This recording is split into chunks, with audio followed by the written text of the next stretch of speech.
big parts is that many adults who come to our churches today, either they went to church as a child and then stopped going, and they're coming back because their children have questions or they realize there's something missing. But they're coming back to the church not really knowing what we would assume they know. So when they learned, or they had, in their growth within the church, they were taught things, but they didn't really learn them, and it didn't become part of who they are. There's still a big question about what is the Bible, and what does the Bible really say to me today in my life, not the doctrine or the do this or don't do this kind of thing. Right, and I think Marcus Ward was the one who said that we should be very careful in adult formation not to be teaching anything that they'll need to unlearn later, and that much of our work is about re-education of adults, that there was a particular kind of faith that they learned as children that maybe isn't going to work for them in the 21st century. But my Christian education was all about me memorizing things, and that as a child I was an empty vessel that teachers would then pour information into me. So I remember having to memorize the 10 Commandments and things like the Apostles' Creed and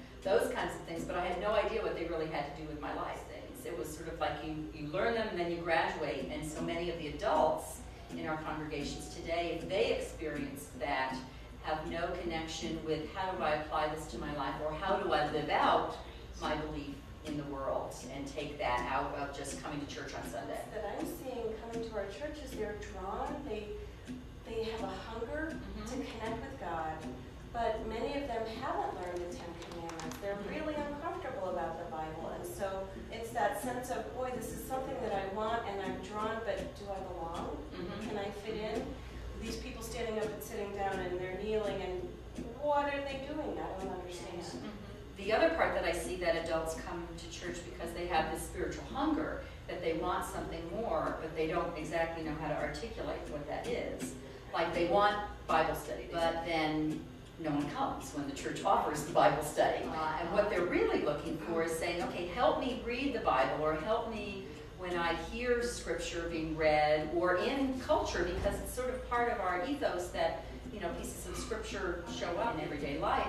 But what does that have to do with me today? How can I apply that in my work when I've got a boss who is overpowering or asking me to do things that I find not morally correct? How can scripture help me do that, or how can what I hear on Sunday morning in worship help me in the rest of the week, which is a huge challenge. And yet in some ways that just takes us back to the first century Christian church. Right. They sat around and they broke bread and they read the scriptures and tried to understand it. The other thing that I see with adults coming to church, and I think youth in many respects also, is looking for spiritual practices.